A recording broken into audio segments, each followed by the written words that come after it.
ओम शक्ति है नमः। ज्योतिष ज्ञान विज्ञान कार्यक्रम में आपका स्वागत है।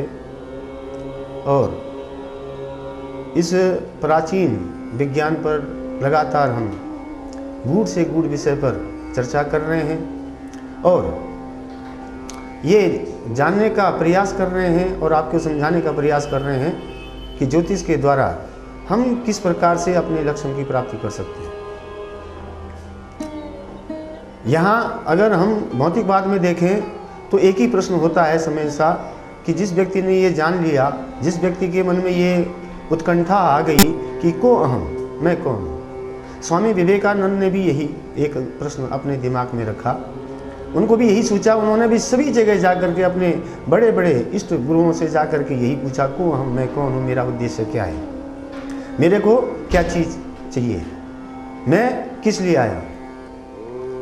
और ज्योतिष आपको उसी मार्ग में रोशनी देता है, प्रकाश देता है, आपको ये समझाता है कि आप अपने वजूद को किस प्रकार से कहाँ पर तलाश करते हैं। फलादेश का जो विषय ज्योतिष का है सबको बहुत अच्छा लगता है।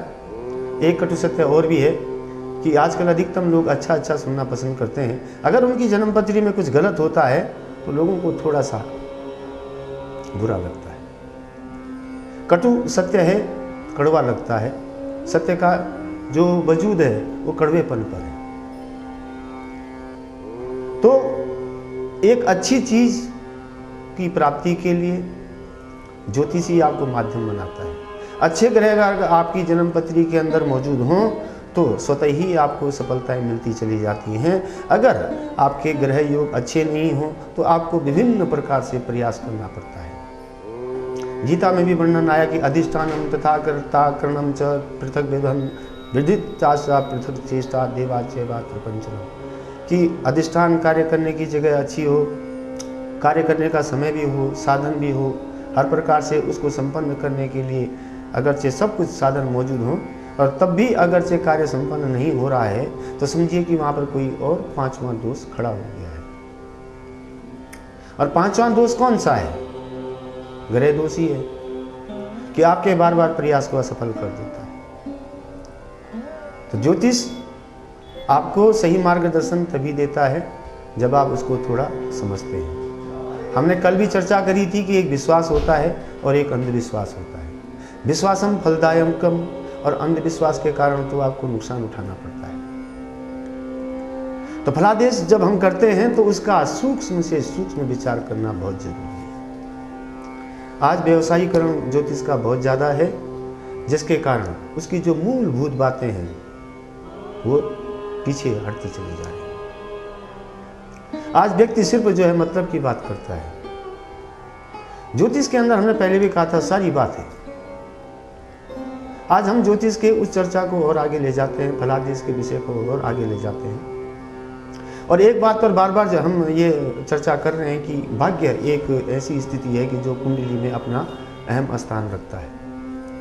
जब हम उस भाग्य को ग्रहों के हिसाब से अपना तलाश करते हैं तो ये पाते हैं कि जिसकी जन्मपत्री में भाग्य भाव का मालिक जो है सूर्य होगा तो उसका भाग्योदय 22 वर्ष से लेकर के 24 वर्ष के मध्य में हो जाता है। भाग्य भाव का मालिक होने का मतलब है भाग्य में 5वीं नंबर की राशि पड़ी हो, सिंह राशि वहाँ पर हो, तो उस राशि का मालिक सूर्य है। तो जिनका 9वें भाव में सूर्य होगा या 9वीं राशि जहाँ पर जो है सिंह राशि होगी, सूर्य चाहे कहीं भी स्थित हो, अच्छा होगा तो जल्दी होगा, उच्च राशि का होगा तो जल्दी होगा, उस सब ग्रहों के साथ में ये कंडीशन लागू रहेगी। लेकिन अगर सूर्य उसके भाग्य का मालिक है, उस भाव का स्वामी अगर सूर्य है तो 22 से 24 वर्ष की आयु में भाग्योदय हो जाएगा, ये निश्चित है। एक इस बात में और विचार की सूर्य अधिकतम जो है पिता का प्रतिनिधित्व करने के कारण पिता के द्वारा ही भाग्योदय होता है। पिता का उसमें 70% से अधिक योगदान रहता है। उसके पश्चात आता है विषय चंद्रमा का। चंद्रमा यानी कि कर्क राशि 4 नंबर जिसका होता है, अगर वो आपके भाग्य भाव में कुंडली में अगर वो विराजमान है, वहाँ पर अगर कर्क राशि बैठी हुई है तो उसका स्वामी चंद्रमा है। चंद्रमा भाग्योदय 23 वर्ष से लेकर के 24 वर्ष के मध्य में करा देता है। चंद्रमा जब भाग्योदय कराता है तो यात्रा करके भी हो सकता है, स्थान परिवर्तन करके भी हो सकता है, और मातुल पक्ष से, माता के पक्ष से, उन रिश्तेदारों की तरफ से भी हो सकता है। व्यक्तिगत जो आपका प्रयास है उसमें तो भाग्य आपको सहयोग करेगा, लेकिन ये तय है कि 23 से 24 वर्ष के मध्य में भाग्योदय कराता है। इसके पश्चात आता है मंगल। मंगल जो भाग्योदय कराता है वो 28वें वर्ष से लेकर के 32 वर्ष की आयु तक निश्चित तौर पर भाग्योदय करा देता है।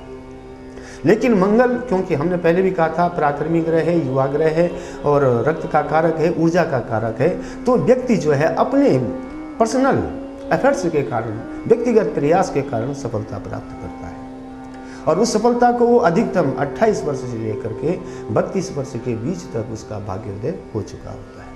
भाग्योदय का मतलब आप ऐसा समझेंगे कि जहाँ से हम कहते हैं कि व्यक्ति के लिए कि राइजिंग स्टैंड जिसको हम कहते हैं, वो भाग्योदय, कि उसको एक बेस मिल गया है जीवन के लिए, कुछ कार्य करने का एक रास्ता मिल गया है। 10वें 20वें 50वें साल तक अब ये व्यक्ति इसी मार्ग पर अपने भविष्य को देखता रहेगा, पाता रहेगा। तो मंगल जो भाग्योदय कर रहा है अपने आपके व्यक्तिगत परिश्रम के द्वारा कर रहा है, और 28 वर्ष से लेकर के और 32 वर्ष के मध्य में वो पूर्ण रूपेण आपका भाग्योदय कर देता है।